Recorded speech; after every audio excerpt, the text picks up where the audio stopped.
He didn't take his own life. He took some ketamine and he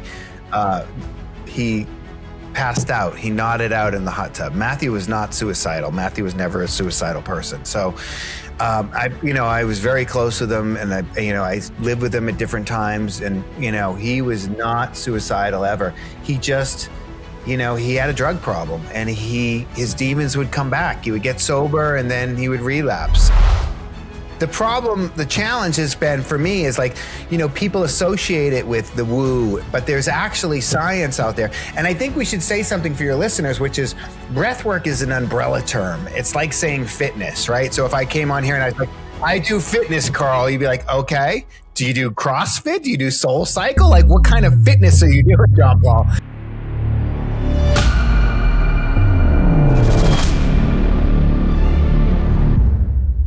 All right, welcome back for another episode. And today I am joined by an amazing young man out of Bend, Oregon, by the way of South Boston and Los Angeles, my neck of the woods. He's the founder of Breathe with JP, a certified breathwork coach and facilitator who's been leading classes for 14 years and counting. Trained Olympians, trained Oscar, Emmy, and Grammy winners. Spent over 15 years as one of the most sought-after sobriety coaches in the country, with a client list that included Hollywood A-listers and a phone that rang in a moment's notice to fly out to movie sets. As if that's not impressive already as it is, he's been featured on Good Morning America and in the Huffington Post, in the Hollywood Reporter, and in countless talk shows and podcasts around the world. Father of two, husband, 16 years being sober, and behind all of that, he got stabbed in the head at just 19 years old, 41 stitches, and almost died from blood loss. Man, what a story already. This happened at a party, and think none of this would have been possible had he not survived that very incident. Jon Paul Crimi, my dude, welcome to the show. I'm so excited for this, man. Thank you so much for having me. I've never had anybody bring up the stabbing incident in the intro. it made me laugh right off the bat. I'm like, oh awesome. My God. So we're gonna go there right away. So yeah, thanks for having me. I'm excited to talk to you today, Karl. Man, me too, man. Yeah, I was looking at your bio and your intake, man. I'm just like, man, I could ask so many questions, especially the people you've worked with and the stuff you do. But we only have an hour together. Yeah. Fortunately or unfortunately, depending on your perspective. But man, JP, take me back, man. Before the breath work, before the coaching you're doing that you're so passionate about doing now, before the move to Bend, paint me the picture of the 19-year-old Jon Paul Crimi in South Boston. Yeah, well, so it's actually the South Shore of Boston. So there's South Boston and South Shore. Gotcha. It gets confusing for sometimes. So the town that I grew up in, a lot of people from what they call Southie, which is South Boston, moved to the South Shore, right? Gotcha. And so my town was a little town called Pembroke, Massachusetts, and it's the 5th most Irish town in America, surrounded by the 13 most Irish towns in America. They call it the Irish Riviera. And so I didn't know this growing up. I just thought everybody had 17 brothers and sisters and got drunk and punched each other in the face. I had no idea I lived on the Irish Riviera. And it was weird because it was a city mentality in suburbia. So you had these beautiful suburban houses, but like people would steal your bike and beat you up and like all kinds of crazy city shit in suburbia. So it was a very strange upbringing. I only realize that now because I've traveled quite a bit. I've seen the world. Yeah. And you don't know any different when you're growing up in it. You have no idea that's this isn't normal. I have this French first name, Jon Paul, right? Jon yeah, Paul. you do. Like, Jon Paul, are you French? I'm like, I'm not French. I'm actually Irish. I'm Italian and Scottish, which means I like to drink a lot. I don't want to pay for it, and then I want to start a fight. And so with a name like Jon Paul in South Boston, it was just a disaster because nobody wants to. They're like, we're not calling you Jon Paul, guy.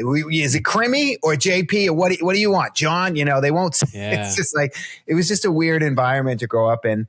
And yeah, I got stabbed when I was 19 years old. I was at a party drinking, trying to hook up with a girl. I actually was hooking up with a girl. I was leaving with a girl, and some guy stabbed my friend in the stomach, and then he came running by, and everybody was screaming. And I said, "What's going on?" And I grabbed the guy, and he stabbed me in the head.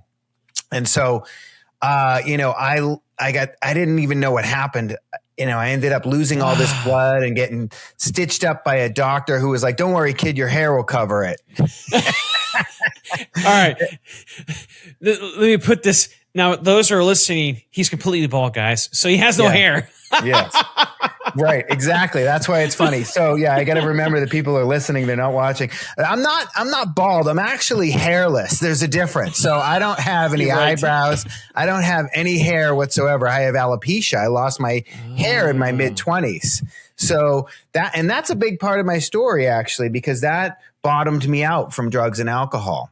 I had moved to Los Angeles to become an actor, and I was a fitness model and an actor, and my whole self-esteem and self-worth was wrapped up in my looks. I mean, I don't know if you can tell, but I was ridiculously handsome and humble. I can tell, man, you're a stud. You're a stud, man. And humble. And so I started getting these bald patches on my head, and my eyebrows started to have patches, and it was like a nightmare for me. And the doctor put me on prednisone, which is a catabolic steroid, right? Yeah. Bodybuilders take anabolic steroids. This is catabolic. This is the opposite. It makes you fat and bloated. And I was actually a trainer in Gold's Gym in Venice. So all the people around me are taking anabolic steroids, right, to get jacked. And I'm taking catabolic to get fat. It's like, this is a nightmare. And I've got these patches in my hair and in my eyebrows, and I'm penciling in the patches, and I'm drawing in the bald spots in my head to go to auditions for movies. And it was just a nightmare. And I couldn't deal with what was happening to me because my self-worth and self-esteem was wrapped up in my looks, sadly to say. Like, if your self-esteem is wrapped up in your career and you lose your job, if it's wrapped up in your family and you lose your family, whatever, then you're stripped away. And then, then what? You're either, you're either going to kill yourself, or you're hopefully going to find something deeper, some deeper meaning in your life. Agree. Which is what happened to me, right? I bottomed out from drugs and alcohol, and I decided to get off the prednisone, which was giving me ulcers, and decided to stop getting the shots. And the doctor's like, "You're going to lose all your hair and your eyebrows, and they're not going to come back." And I'm like, if that's what God wants for me, then that's what it's supposed to be. Oh, I love that. And I only could say that. I said that in 2 months of sobriety and 60 days of sobriety, which, looking back now with 26 years of sobriety, it's like, holy shit, you had the balls to do that 2 months sober at 26 years old, to like let all your hair go, right? And it was really hard, but I had this massive kind of transformation inside and out. I didn't recognize myself in the mirror. I remember training a client, and, I was standing there talking to my client, and I looked over and I'm like, who's that weirdo? And then I went, wait, that's me. Like, I moved and I realized I'm looking at myself in the mirror, and I didn't recognize myself, and I'm judging myself on top of that. Right. Wow. And my client's like, "Are you okay over there? What's going on?" And I'm like, gosh, you don't want to know. You don't want to know what's going on inside of this.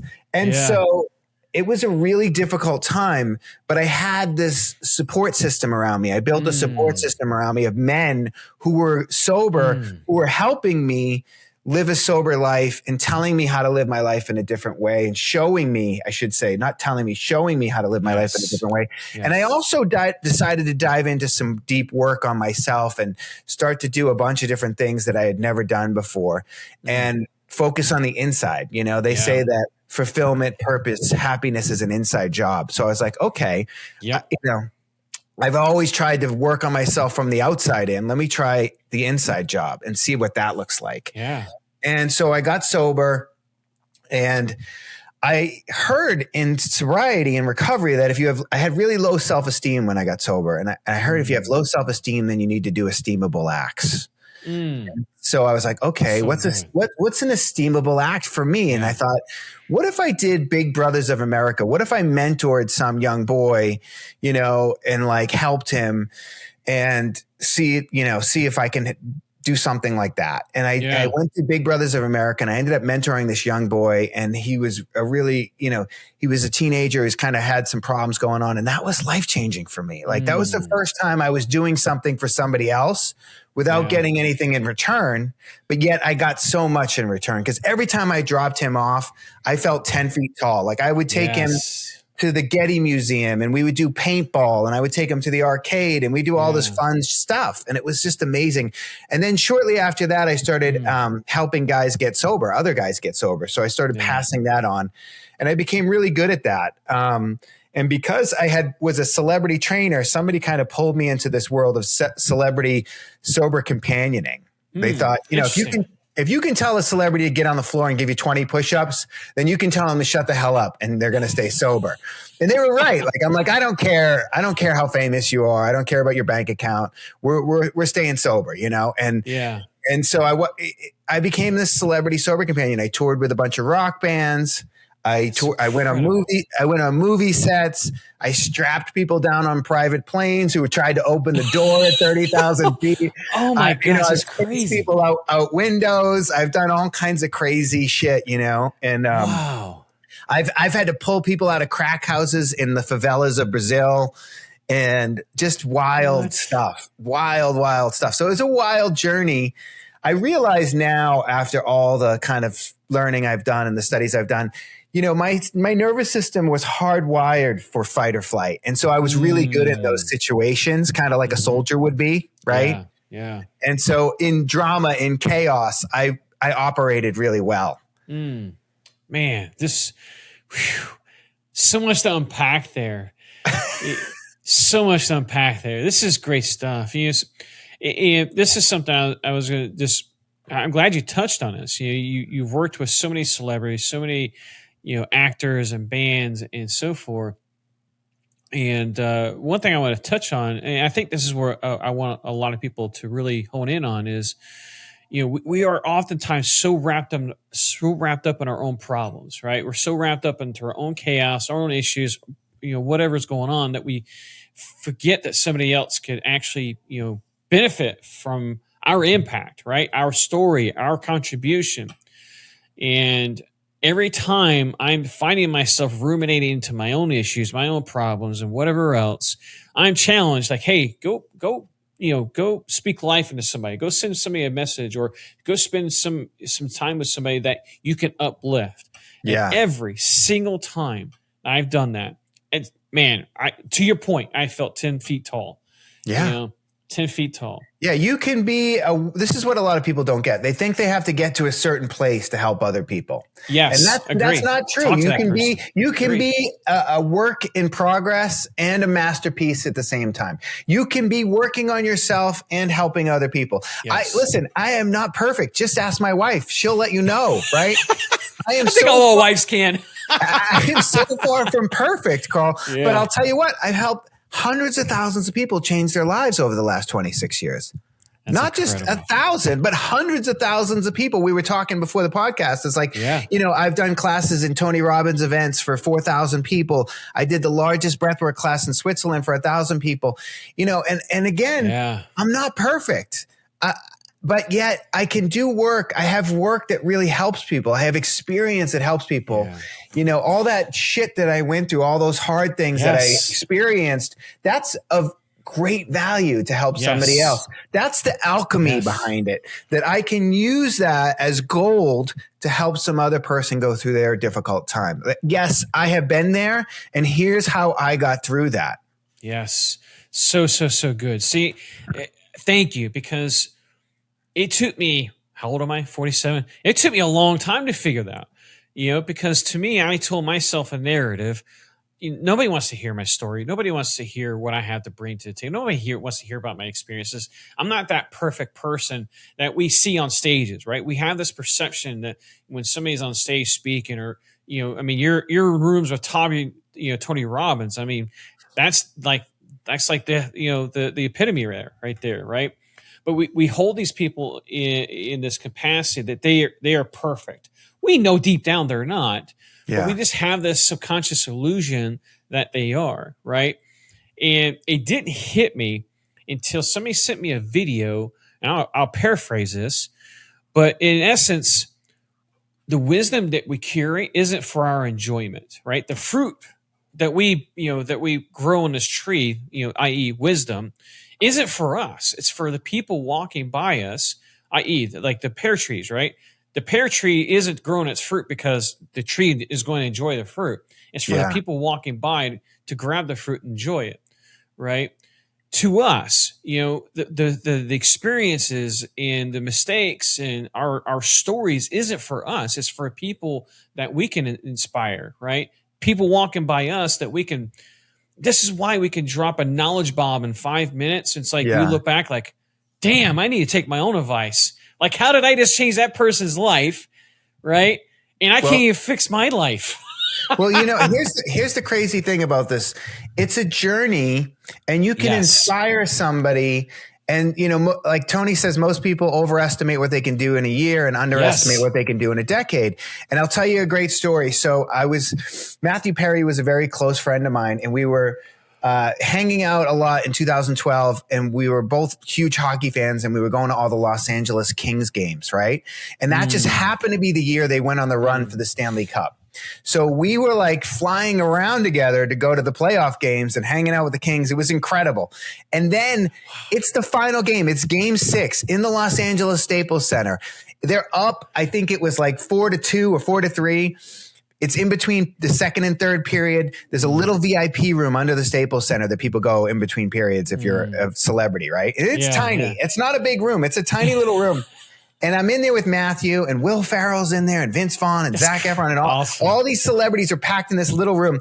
And in walks Tony Robbins. And I turn to Matthew, I go, holy shit, it's Tony Robbins. He goes, really, dude? We've been following the Kings all season, flying around. They're about to win the Stanley Cup. And you're excited about, he goes, every celebrity in Los Angeles is in here. You're excited about a gigantic man that just came into the room? And I go, yeah. I go, he's amazing. I had his books I had his tapes in high school. I read his book. He goes, well, go tell him you love him. I go, listen, people come up to you and bug the shit out of you. I'm not going to be that guy to him. Right. Yeah, and so, because I had traveled a lot with Matthew, and I saw that people would never leave us alone. It was kind of a nightmare. And so I'm walking back through the tunnel to go back into the seats to watch the game. And Tony Robbins looks up from his phone. He goes, hey, man, how's it going? I go, listen, I never do this. I know everybody says that, but I actually don't. He goes, I'm a huge fan. I love your work. He goes, what's your name? What do you do? And we start talking. And he goes, have you ever been to my seminar? I go, no, I haven't. He goes, I only do 3 domestically a year, but I'd love it if you'd be my VIP guest next month in San Jose. And I go, get the hell out of here. And he goes, no, here's my assistant's name. Here's her info. She's going to take care of everything. I go, really? Wow, that's incredible. So he comps me VIP side of the stage. And I went to that, and I'm at the seminar. This is in 2012. And I had a moment. I had an awakening moment in there where I'm like, I'm done with Hollywood.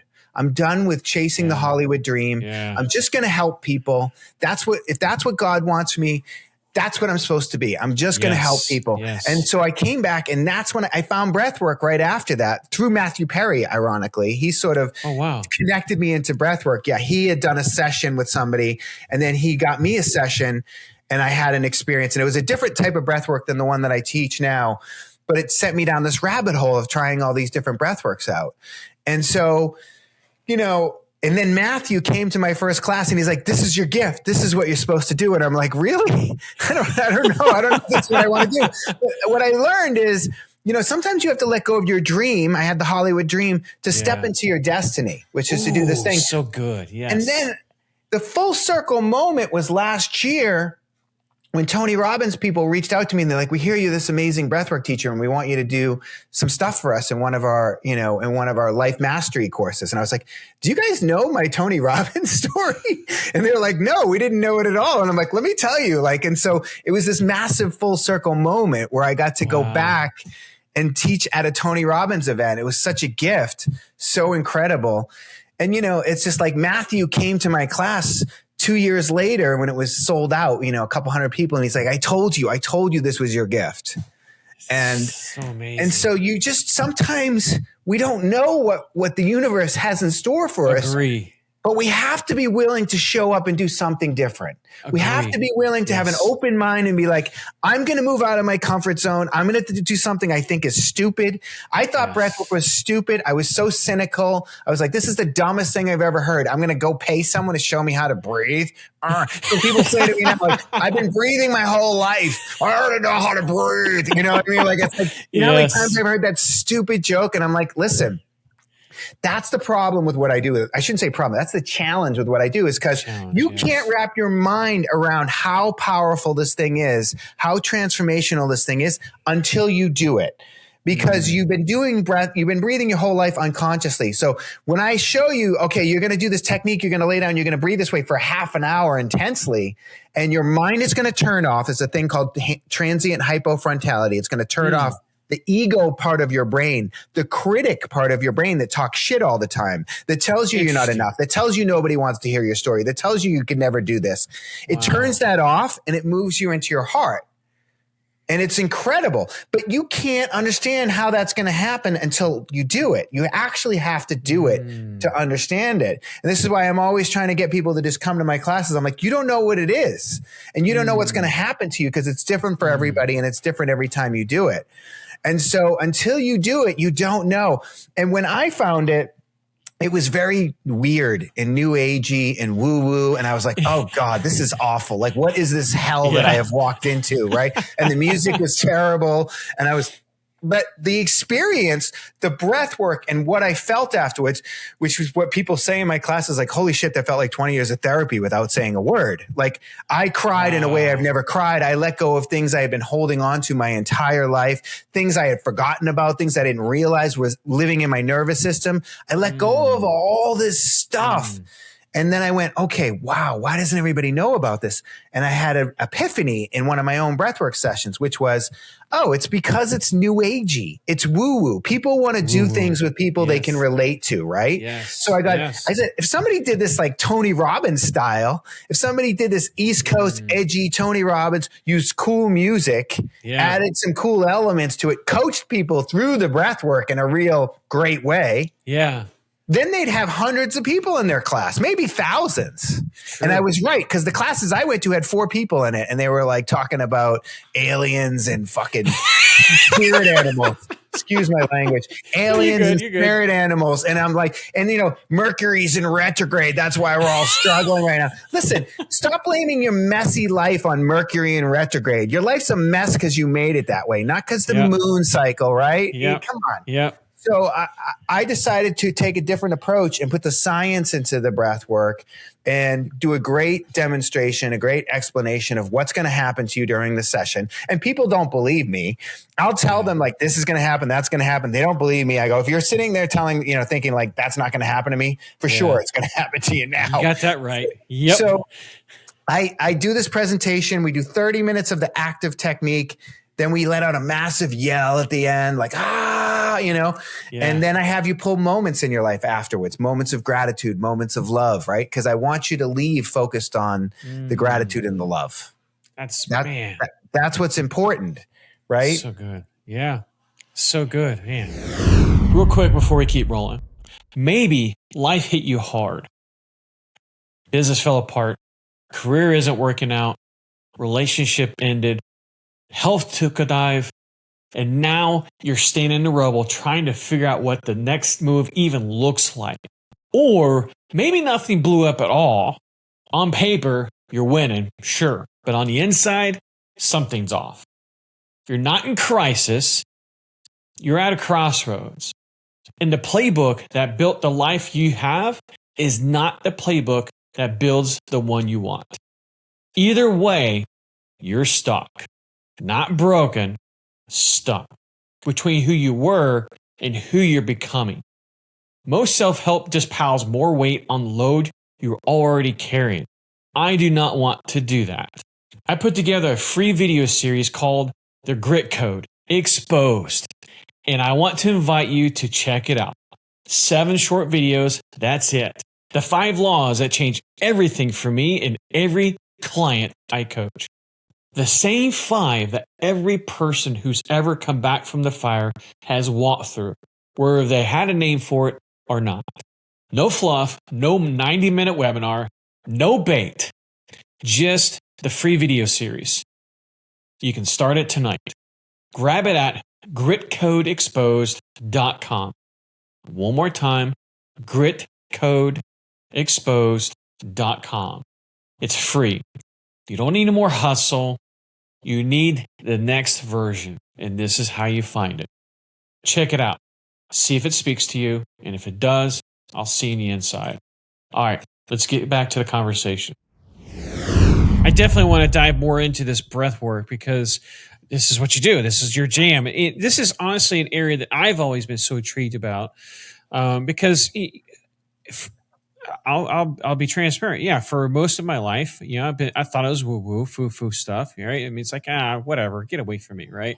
Then you hear, box breathing method. We were taught this in the military, before and after ops. And then, there's the Wim Hof breathing method and so forth. So there is some truth to it. I say some. There is truth to this. I will attest that because every time that I have taken some time to focus on breath work and so forth, I did feel noticeably different. I noticed my anxiety was much calmer, right? Yeah. My emotional state is what Tony likes to say. It was changed, But it's science, there's science behind it. The challenge has been for me is people associate it with the woo, but there's actually science out there. And I think we should say something for your listeners, which is breath work is an umbrella term. It's like saying fitness, right? So if I came on here, and it's true. I do fitness, Karl, you'd be like, okay, do you do CrossFit? Do you do Soul Cycle? Like what kind of fitness are you doing? In my mouth. Right. Yeah. So breath work, there's box breathing, like you were talking about, right? Which is breathing, in a certain pattern, right? Certain rhythm. And then there's Wim Hof, and then there's coherent breathing. There's all these different techniques. So I know them all. I do them all, but there's one I particularly focus on in my classes, which is circular breathwork, conscious connected breathing. And this is a really intense technique to clear out stress, trauma, grief, generational trauma, anxiety, all these heavy emotions that people don't realize are in their nervous system. And so in the science behind that is, if you do box breathing and you breathe through your nose and you calm your nervous system down, because when you breathe through your nose, that's parasympathetic, right? Yep. Mm-hmm. So that's calming your nervous system. Parasympathetic is rest and digest, and it calms your nervous system down. Breathing through your mouth is sympathetic, which is fight or flight, which is I am being chased by the enemy. I'm being chased by a tiger, whatever. Or I'm boxing and I'm tired and I'm starting to breathe through my mouth now, right? Yes. And so what circular breath work is, which conscious connected breath work is that I teach, we're purposely breathing through the mouth into the sympathetic nervous system. And you go, wait, why would you do that? Well, because that's where the trauma is stored. The trauma is stored in the sympathetic nervous system. The trauma that happened when you were on tour, when you were a kid and your father did something, or, all these things that happened, or when your mother was pregnant with you and something that happened to her. Right. So all these kind of things, the trauma is stored in the sympathetic nervous system. So we're breathing into that in a very specific kind of way with intentionality of clearing these things out. And until you do it, you just don't understand how incredible it is, how powerful it is, and what kind of releases can happen by doing this work. Man, that's incredible. I love how you broke that down. And I know we talked about this in the green room, about some of the actors, including Matthew Perry. Matthew Perry is one of my favorite actors. From Friends and just my whole family loves him. If one understand it correctly, everything that you're doing now, right, it all stemmed from somebody encouraging you. And by the way, it was I'm still heartbroken, or it's rather tragic what happened to him, about him taking his own life or whatever.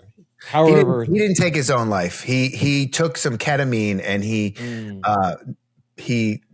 passed out. He nodded out in the hot tub. Matthew was not suicidal. Matthew was never a suicidal person. So, I was very close with him, and I lived with him at different times, and he was not suicidal ever. He just he had a drug problem, and his demons would come back. He would get sober, and then he would relapse. And I think he thought he was actually sober when he was doing this ketamine, because originally the ketamine was distributed from a doctor. And because there's doctors out there doing ketamine treatments. And then he, being a rich celebrity, he could get someone to give it to him at home. Right. And so I think he still thought he was okay. This is, it's like, what?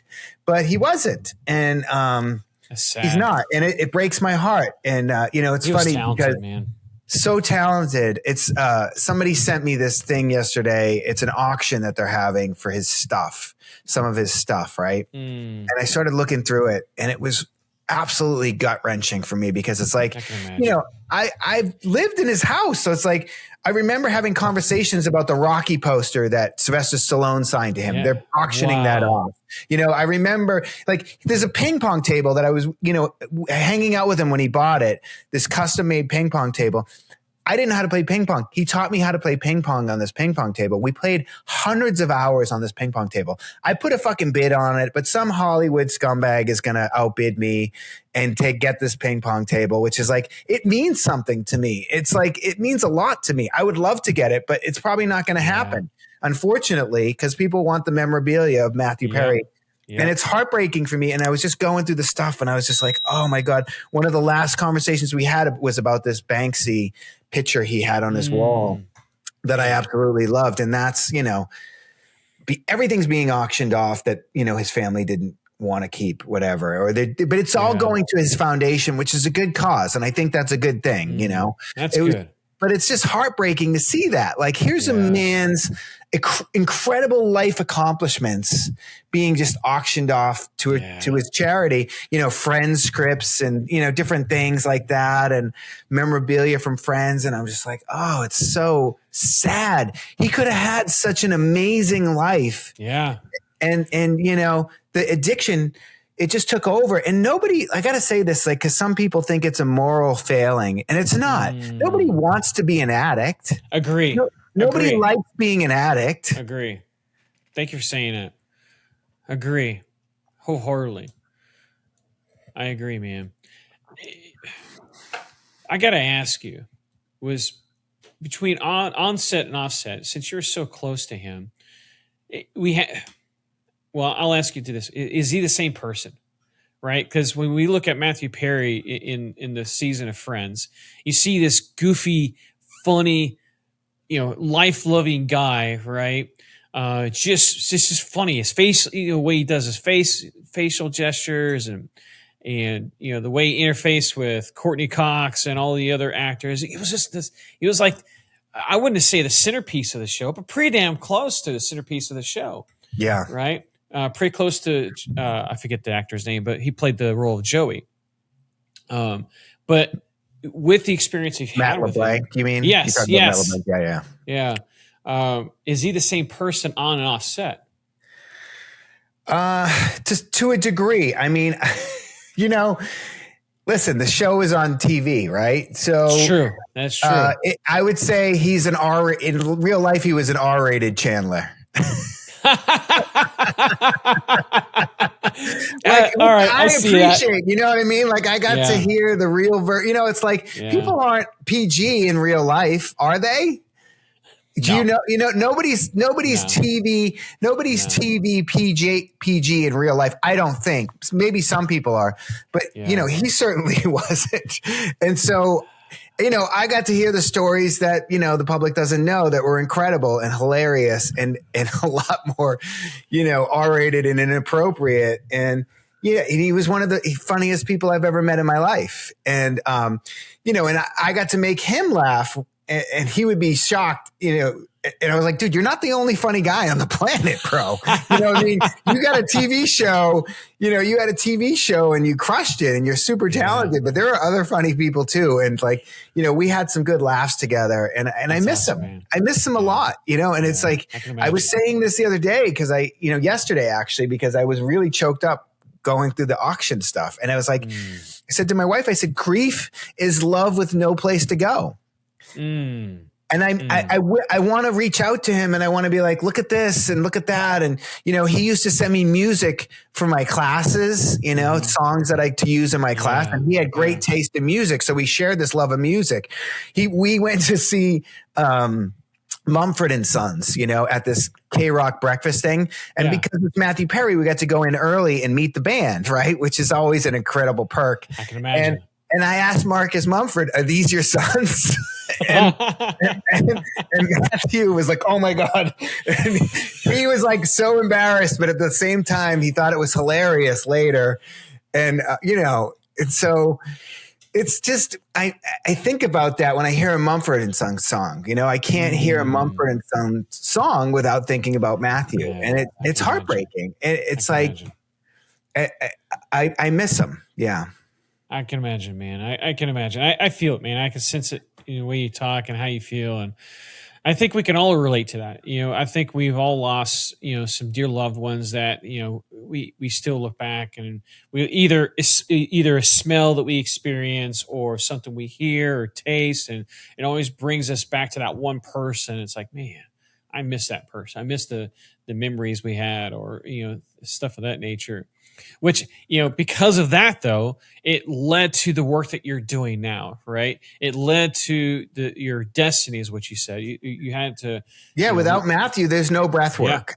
Yeah. I don't think breath work ever happens. Without Matthew, there's no Tony Robbins, and then there's no breath work. There's no breath work. And then my life, I don't know. I don't know where I'd be, And so I owe him so much in that way. And he talks about breathwork in his book, and he doesn't mention me. And so he's like, "Did you like the book?" I'm like, "You didn't mention me, bro." And then you go on to the next chapter to talk about this hypnotist who helped you quit smoking for an entire chapter. I was like, "Really, Matthew? Feel the love, man." Yeah. Anyways, that's friendships are complicated sometimes. Yeah, you're right. Well, speaking of breathwork, I want to dive in more specifically to your techniques, your structure, your framework, right? Because you pretty much, you strip the quote unquote new age out of this breathwork, right? So walk me through the actual mechanic. I say walk us through the actual mechanic of this. What does a JP Crimi breathwork session look like? How long? Walk us through. It's about an hour to an hour and 15 minutes long, right? And you're doing 30 minutes of the active breathwork technique that I was describing earlier. You're doing 30 minutes of this. I do a 10-minute presentation and show you the technique in this presentation, right? And then we do 30 minutes of breathing. We let out a massive yell, and then I want you to and we have you pull moments of gratitude, moments of love, heart moments. It's called an anchoring technique I got from Tony Robbins, right? Because you're wide open after this breath work. You've had this big emotional release usually, and your heart's wide open and you're very vulnerable. And sometimes some traumas come up, some heavy things. And I want you to leave with gratitude and love. So I have you pull moments of gratitude, moments of love from your own life into your heart and let you know, like, this is what matters to you. What these moments are, this is what's important to you. This is what you want to create more of and be present for when they happen, right?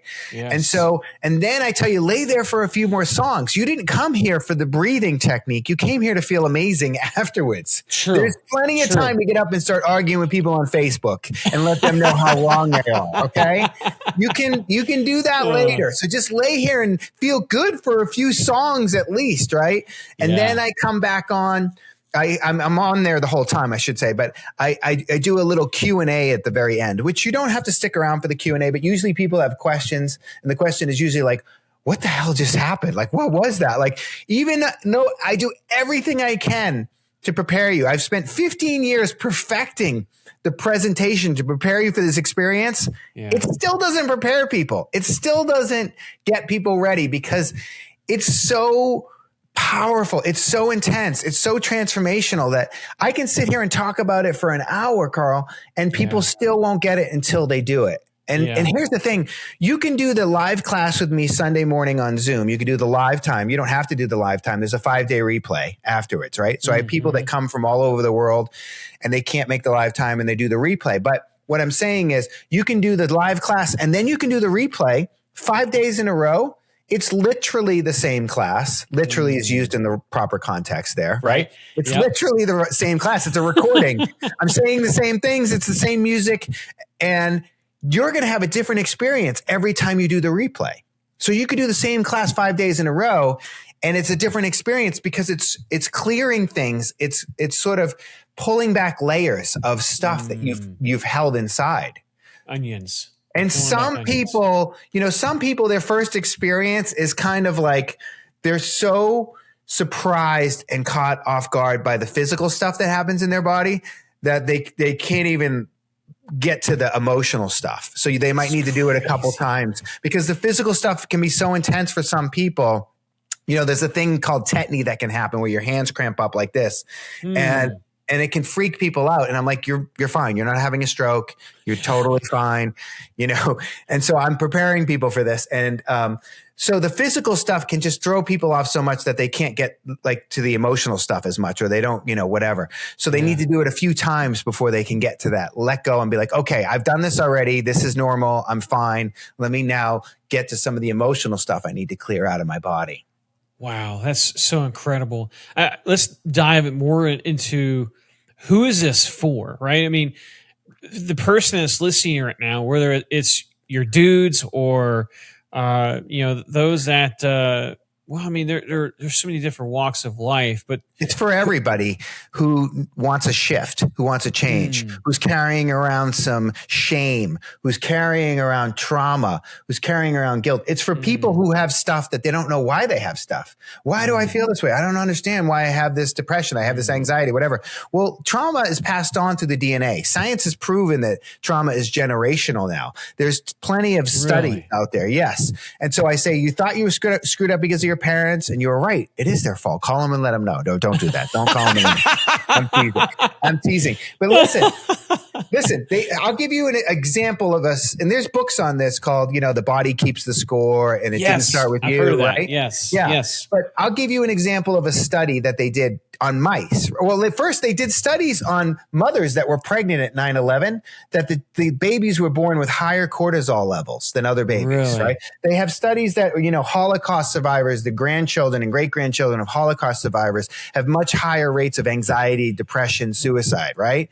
So it's passed on through the DNA. But I'll give you a little example, a study they did with mice, which is, before I get there, before I forget, John Hopkins Institute in Massachusetts did this circular breathwork. They did a study with veterans with PTSD, and they had incredible results with veterans with PTSD, helping clear the PTSD, helping treat the PTSD with this type of breathwork. So it's for veterans.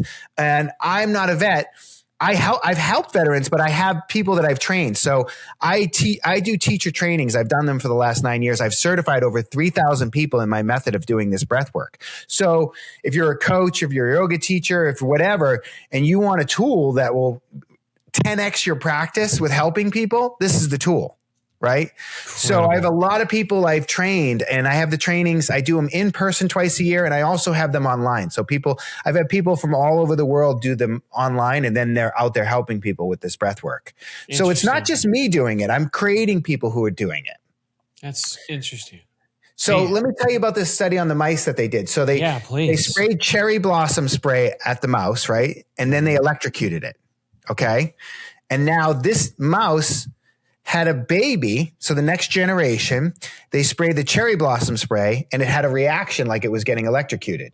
Okay. But it was never electrocuted. Now that mouse had a baby. Next generation, they spray the cherry blossom spray, and that had a reaction like it was getting electrocuted. 15 generations. Wow. It went to 50. And then they did it with other mice that had never been electrocuted with the cherry blossom spray at the same time, and they didn't have the reaction. So trauma is passed on through the DNA. And if we say 15 generations, we all have it. We all have it some way, somehow, but it doesn't even have to be that. It could just be something that happened to you when you were a kid, and how you processed it, differently than your sibling. Like two siblings can grow up in the same house, and one has trauma and the other one doesn't, because it's not what happened. It's the meaning that we make of what happened to us. So true. Agree. So true. Yes. Yes. Right. You could be in a squad and you guys go through the same firefight or the same situation, and you have PTSD and the guy beside you doesn't. Yeah, that's true. Right. Yeah, that's very true. I've been in situations. I'm a veteran, a combat veteran. I've been overseas, and I have some good friends that unfortunately are no longer on this planet. But we were in the same situation, same scenario, same everything. And unfortunately, they just couldn't be saved. And I've got other friends too that, I wouldn't say they still need help, but they're better. They're doing better. Yeah. Right. I can see that. I can see how people can process trauma differently. Real quick before you go, if you're still with me this deep into the episode, something in it hit you. Maybe it was the guest. Maybe it was one line. Either way, you're still here. And that feeling in your chest right now, that's the signal. Most people get a signal like that and do absolutely nothing with it. They close the app, life rushes back in, the moment's gone. 6 months later, they're in the exact same spot. I don't want that for you. So I put something together. I want to invite you to check out a free video series called The Grit Code Exposed. 7 short videos. The 5 laws I walk every client through. The same ones that rebuilt me when everything else fell apart. And if you listen closely today, you heard them running underneath the entire conversation.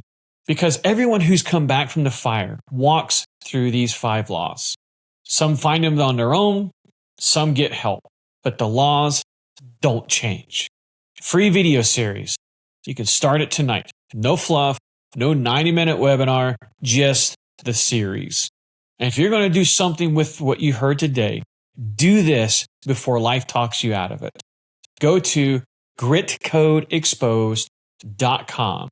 One more time, gritcodeexposed.com. And hey, before I let you go, thank you for riding with me this long. It means a lot more than you know. Thank you. Well, this work is for everyone, but it's all for me, especially for guys who struggle with going and sitting in a therapist's office or group therapy or whatever. Because that would be all. That would be all of them, I think. Not these days, not the younger generation. They love to talk about their feelings all day long. Right. They'll tell you exactly if they're triggered and you triggered them, and you're responsible for their feelings now, right? Like, yep, that is. Well, that's your trigger. You got to figure that out. You got to work on it. That's your problem. That's your trigger, right? Yep. So anyway, that's why I say breathwork is like 20 years of therapy without saying a word. So what happens is, a lot of women come to my classes and then they come up to me and they go, my husband would never do this, but he'll do this with you because you're a guy. And I'm going to bring him. So I see the husband sitting in the class, right? And I'm doing my whole 10-minute presentation. And I look down and I see this guy in the audience and he's got this look on his face like, oh my God, I can't believe she dragged me to this shit. I cannot believe we're doing this on a Friday night. I paid, $45 a ticket for this shit. And then he does it and he has the experience and he cracks wide open because I'm like, that's my guy. I'm going to get that guy, right? I'm going to You're lasered in. You're zoned in on him. I'm going to speak to that guy, right? And I'm speaking to him and I know what he needs to hear. In the beginning when he's doing the breathwork, he needs to hear, you've done harder shit in your life than lay on the floor and breathe. You can do this. It's not that hard because your mind doesn't want you to do it. Your mind doesn't want you to shut it off. So it fights you for the first couple songs. Makes sense. And you have to override that mechanism. So you have to be like, nope, I'm fine. I'm going to keep doing this. I'm feeling dizzy. I'm feeling weird. I'm like, nope, you're fine. If you're dizzy, it's normal. If you're feeling weird, it's normal. Just keep doing it, right? So I'm coaching you through the process, right? Yeah. And then later in the songs where like I can see the emotions starting to come up. I can see the nervous system ready to release some story, something that happened. I'm like, listen, you deserve the peace that you didn't get as a child. You're worth it. You're worth it. You're worth showing up for yourself. And I say that in someone's ear, they immediately crack open because all of us deep down inside feel like we're not worth it. We're not worthy. Yes. And it cracks people open because we need to hear that. We need to hear that, but we need to say that to ourselves. More importantly, we need to feel that in our hearts because you can hear it, but can you feel it in your heart? Can you feel it in your heart that I am worth it? I am worthy, right? And so I start to get emotional and I allow the vulnerability to come in, because what comes from the heart goes to the heart, Karl. Yes. And Tony Robbins is the master of this.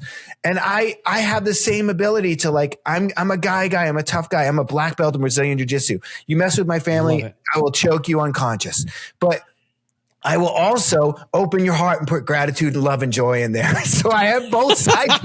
I'll put you in armbar first. I have both sides of that man. Like, I have the ability to kick ass, but I have the vulnerability to open up when I need to, if it's going to benefit somebody, or if I need to do it to benefit myself, and to model that for my children. Yeah. To model for my children that, like, don't push it all down inside.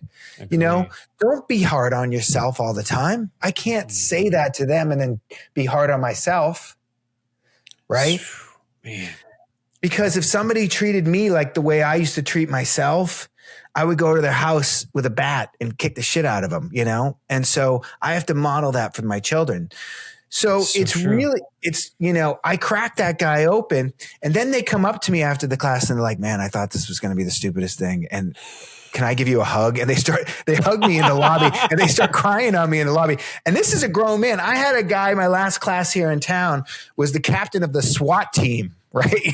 Oh my gosh. And he's like, man, I want you to do this for the whole SWAT team. And I'm like, sure, I'd love to do it for the SWAT team. I think we should do it on Zoom. He's like, no, we do it in person. You live here in town, right? I go, yeah, I don't think the SWAT team wants to break down and cry next to the other members of the SWAT team. I think this is why I started doing it online, because I felt like certain people, men especially, would feel more comfortable in their own safe space, you know, with the headphones on. Because once I start the class, it's all audio at that point. It's not visual. It's not, you know, and so you just close your eyes and you lay down and you do this breathing. So no one has to see you. No one has to be around you. So you can be in your room doing this breath work and let go of all this shit, and no one has to be there for it. And that's a safe space for a guy that doesn't want people to see them have this breakdown that they need to have. Yeah. It's not a breakdown. It's a breakthrough. Ooh, so good. It's not a breakdown. It's a breakthrough. That's the whole episode. Yeah, because you need to, this is the problem. Especially, I think, with PTSD and other people with holding this stuff inside, you're having reactions that aren't appropriate for the situation, right? It's an overreaction. And that overreaction is based out of trauma and things living in your nervous system. So I used to do this because of, you know, being stabbed and being jumped by 5 guys and beaten up in the hospital for a week. I used to have these overreactions because I didn't feel safe in the world. So if something happened, I would overreact to the situation. The situation would be at a level 3, but I was at a level 9 because of my past stuff was coming up, right? Now, because I've cleared out all that stuff in my nervous system, it doesn't mean I don't react. It doesn't mean I don't get angry. It doesn't mean I'm this guru who is like never upset. Sometimes the appropriate reaction is anger, is pissed off, is upset to the situation. We're living in the world. People do shitty things. Stuff happens. Stuff happens all the time. So sometimes something's going to happen. I'm going to get mad, but it's a mad. If the situation is a level 3, my mad is a level 3. It's not a level 9. It's an appropriate reaction to the situation. Because I've cleared out all that old stuff. I've cleared out all those old stories, and I'm not reacting out of the old story to the situation. Recalibrated, essentially. Yes, exactly. It's a great way to put it. It's your reaction is recalibrated based on the appropriate response that needs to be given. Yeah. Your nervous system right now has an overload. It's got too many tabs open from past situations, and we need to go in and close out all those tabs and do a hard reboot on your system. So we can have a fresh, clean, drive going here, a fresh, clean page in front of us. Man, this is so good. I was scheduled to do your free breath work on this past Sunday, but as I was telling you in the green room, unfortunately, it's not free, Karl. It was free for you. The reason, bad. It's all right. It's important that I say that because if you don't pay, you don't pay attention. You got that right. And people don't value what's free. And so 100% correct. And so I give it to people all the time and then they don't do it. But if I charge them for it, they do it. That's true. I agree. I agree with you. And here's the thing too with this breath work. Like I see people doing it for free sometimes online and I go, oh, they're screwing breath work because if it's free online, right? You do the first 10 minutes. The first 10 minutes is uncomfortable. You're like, yeah, I'm good. I don't like this. And you close the computer and you're good. You walk away and you're like, I hate breath work. It sucks. But if you got some money in the game, if you got some skin in the game, right? You're so like, true. I spent $30 on this. I spent $20 on this. I'm going to do it. I'm going to do just this one time and try it out. Then you keep going and you push through. There's a breakthrough point. So the first 10, 15 minutes is uncomfortable. And then you break through. And then the second 15 minutes is easier with the breath work. And then you have this big release. So you need to have some skin in the game in order to get through the breakthrough point. Because I've done free classes and I'm like, this music sucks. This teacher's terrible. I'm out. And I'm out. And then it was free. But you know what? So I've gone to classes that have been terrible, but I paid. And they're like, you don't have to pay. I'm like, oh, I have to pay or I won't do it. I won't do it. That's good point. But I've been offering it to this. I've been doing a lot of podcasts and I offer it to the podcast host because it's a different conversation if you do the class. Yeah, that's true. That is true. I so wish I had done it now because, unfortunately I couldn't do it because I was in a hospital. But now I kind of almost want to do it and then have a second episode with you. Yeah. Well, go do it and then we'll talk about it. It's still there. The offer's still there. You can go do it. I've got classes. I do them every Sunday. And there was a replay for 5 days if you can't make the live time. And I always tell people listen, don't eat before the class. You don't want to eat 2 to 3 hours before the class. It's best on an empty stomach. Yep. You don't want to have a big full stomach if you're breathing into your stomach. It's not good. Makes sense. And use headphones, because it sounds better with headphones, and just show up with no expectations and don't get in the car and drive immediately afterwards, and don't text or call any exes. So glad you clarified that last part. Yeah, well, believe it or not, people go, I can't believe you said that because that's what I wanted to do.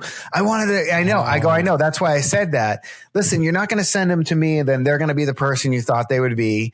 Well, that's not how this works. How this works is you do this work and then you feel whole and complete inside of yourself and you don't need that person.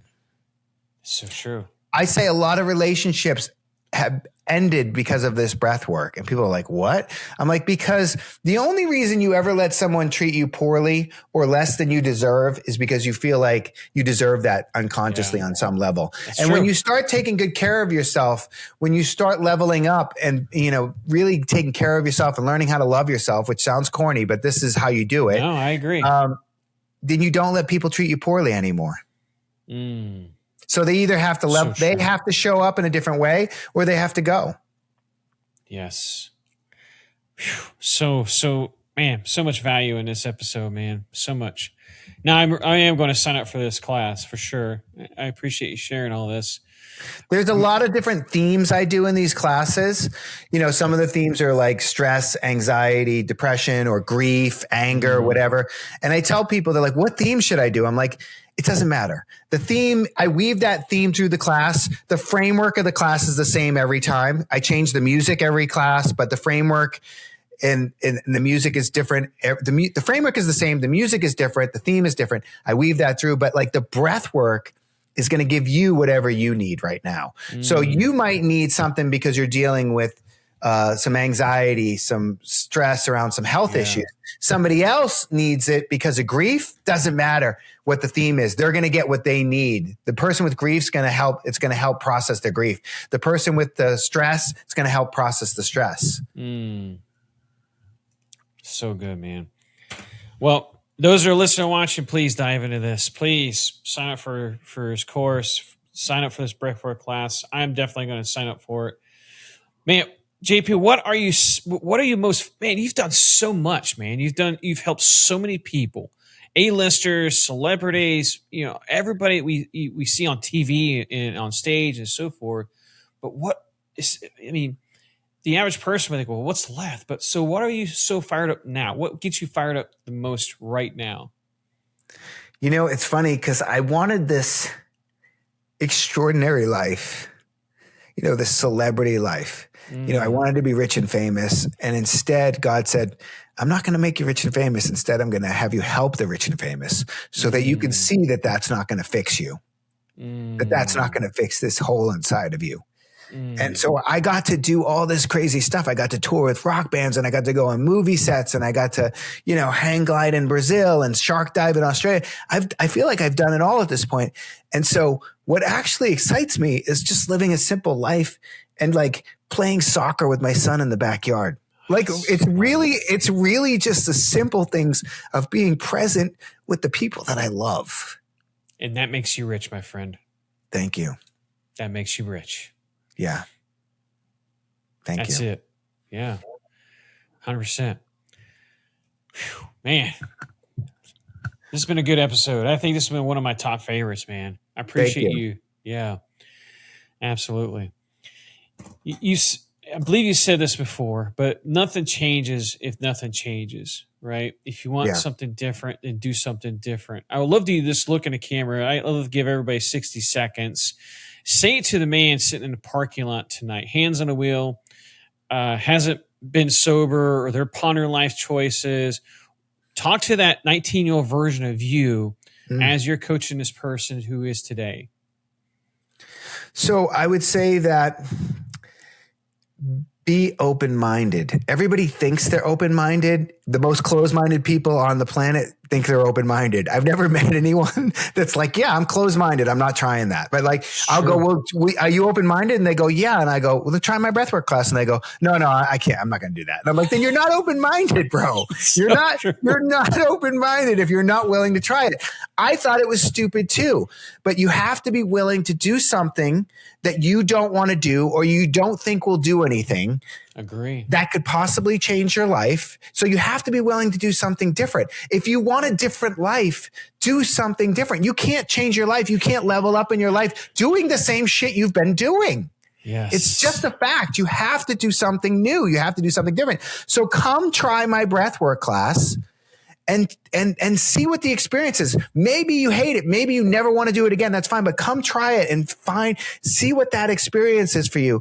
And then try something else and keep trying different things until you find something that cracks you open and speaks to you and moves you in a way that you go, this is how I'm going to change my life. This is the process by which I'm going to change my life. I was very fortunate enough that, I got sobriety and I was mentored by some amazing men, and that changed my life. Then I met Tony, and then I used his work, and then I found breathwork right after that. And it was just like, holy shit. Like, it was like one thing led to the next. Yeah. But the reason those things happened was because I was willing to go like, okay, show me what to do, even if I think it's stupid. And then two people will be like, you need to go do breathwork. And I was like, oh my God, that's not what I want to do. That's not what I said. You know what I mean? You're like, the universe is telling you what to do, right? It's true. Speaking to you and you're going, no, not that, right? I heard someone say the other day, they said, it's you and God in a boat, and one of you's rowing and the other one's steering the boat. And guess what? I know where you're going with this. God don't row. So you got to do the work, bro. Yep. Yes. Yep. As soon as you said, I know exactly where you're going with that. I agree, man. I agree. We got to do the rowing. He'll steer the boat, but we have got to do the rowing. And sometimes that rowing is just doing different things, right? Yeah. So if you heard something in this podcast, or you thought like, maybe that's okay. Like, maybe I'll try that breath work, whatever. And then you're like, nope, let me instead go home and do the same shit I always do, which is turn on the TV, crack open a beer, put my feet up, and bitch about the state of the world. Right? Like, so true. Yes. That's exactly your routine already. Like, so you have a routine to do the same shit and have nothing change. If you want something different, you got to break that routine and do something different and create a new routine. And for me, I started doing breath work in the morning every day, and I didn't always do the whole full class. Sometimes I would just do 15 minutes to turn off this noise in my head, the noise that said like, how are you going to create a breath work course? You don't know anything about, this or that or whatever, the shit talk, right? Yep. And then I just, no, you know what? I'm going to lay down and do some breath work. And I would lay down and do that breath work to turn off that critical voice. And then ideas would come in. Oh, what if you did this in the training? What if you did this? And I was like, holy shit. It opened up that creative portal in my head to like, oh yeah, that's a great idea. That's an incredible idea. Let me do that. The training do today for my teachers is created out of 15 years of experience in teaching people, leading classes of hundreds and hundreds of people sold out, but also these things that came into me from my breath work that I think are divinely inspired. Man. And also happy accidents, mistakes I made that worked out to be great. Happy accidents. You remind me of Ross. What's his last name? He's the painter. Bob Ross? Bob Ross, yes. Bob Ross. Happy trees, happy. Oh, man. I love this stuff, man. So I have funny. A Bob Ross energy drink in my fridge, and my son's like, are you going to drink this? I'm like, no, it's just a novelty. I just think it's cool. It is. Awesome, man. Well, dude, thank you so much for sharing, the last hour with us, man. I've got some rapid fire questions for you as we close this. But, man, this has been by far one of my top favorites, man. Covering some very deep things and really going into the trenches. So I appreciate you going, allowing us into your journey with this, man. In this season of life, man, how do you personally define grit? Grit is the greatest. I love Angela Duckworth's book, Grit. It's such an incredible book. And I think that's been my saving grace, really. That's like helped me get to where I am today, because I've had a lot of hard things happen, and I just, I've gotten punched in the chin. And like, for me, it's like, I got to get back up again. I'm going to work harder. I actually do better, in challenging situations than when everything's going really well. I'm like, let me kick I'm with back. you. Same. I need that. I'm with you. That challenge. So it's like, I think I define grit as like, how many times can you get back up after you've been punched in the face? Ooh. If you get knocked down 6 times, can you get up 7? Yes. Can you keep getting up? There's a statistic out there, like the average millionaire, or, I forget what it is, creates a multi-million-dollar company. They have to try like 9 different businesses before they do it, before they get there. Yeah. And I think I'm in that class too. It's like I had to do a lot of different things. And now it's funny because everything that I did makes sense for what I'm doing today. It all goes into that. Like, it all makes sense. And so if what you're doing doesn't make sense right now, if everything you've done in your life doesn't feel like it goes into what you're doing today, then keep going. Yes. Agree. 100%. 100%. All right. Last 2 questions. Both of these I kind of prepared you for at the beginning. When you're in the trenches and you're in the thick of it, is there a quote or a scripture or anything that you tell yourself to pull yourself out of that moment, whether it's a minute or maybe you're just in the thick of the trenches? What is a quote or scripture that you tell yourself? I like the quote, which is, the life that you're looking for is in the work that you've been avoiding. And so when I'm in the trenches, I'm like, this is the work. This is how you get the life. Yes. Yes.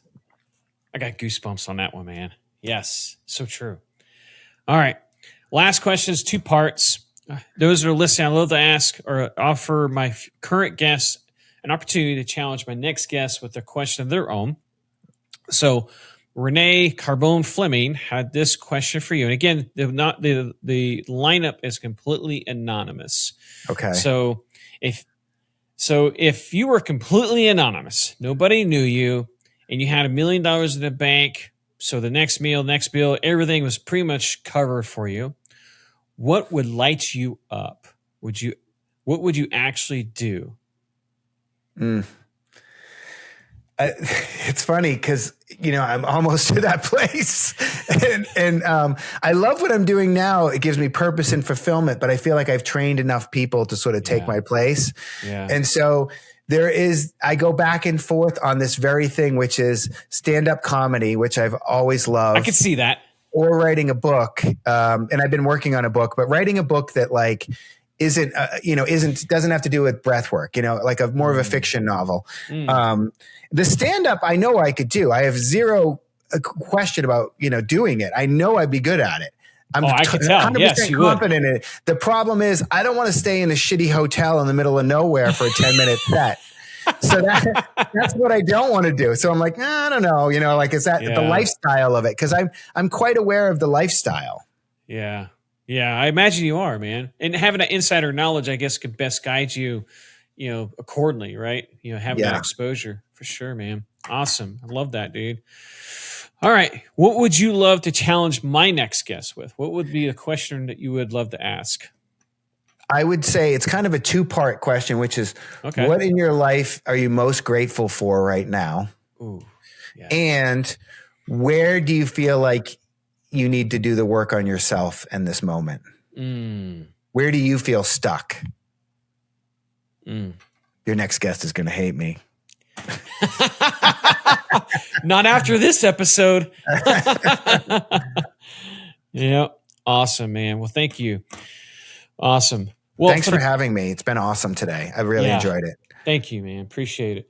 All right. For the person that's listening, man, they want to learn more about you. They want to connect with you, or they want to take your class. Where can they find out more about you or connect with you or even take this class? So I have a website. I have two websites, Breathwork Teacher Training. That's where all my online courses are. But my main website is breathewithjp.com, BREATHEWITH, People do breath with JP. It's breathe with JP. So you can take that class there. You know, there's drop down menus. There's bars and boxes. It'll say classes online, search around the website. It's amazing to me. People will like scroll over the class button and then click on contact and be like, how do I find the classes? I'm like, you scrolled over the button to get there. Like, come on, like do a little bit. Do you not know how to navigate a website in 2026? Like who? It's not that hard. I've literally had to try and make it idiot proof, but they keep building better idiots. I don't know what it is. I'm teasing. I'm teasing. You definitely need to go stand-up comedian. Definitely needs to do stand-up in some way, shape, or form. So the class is on Sunday. It's $29.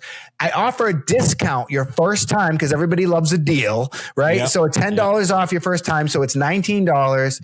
Come do the class, show up fully, do the work, do it all out, and see what's there for you. Be willing to just do a little bit of work to change your life. And you've done something harder in your life than lay on the floor and breathe. Come on, let's go. You got that right. That's so true. Agree.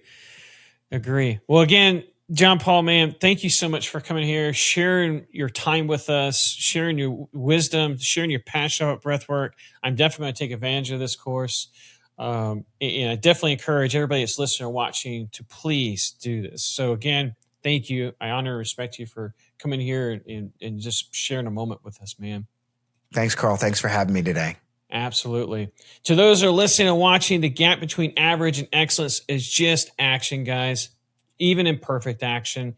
Don't just listen to JP. Please take one thing he shared today and just use it. Sign up for his class. That's got to be a non-negotiable. Sign up for his class. Be the reason somebody doesn't quit. Don't just keep this episode to yourself. Someone in your circle needs this right now. JP, again, my dude, thank you so much. Thank you.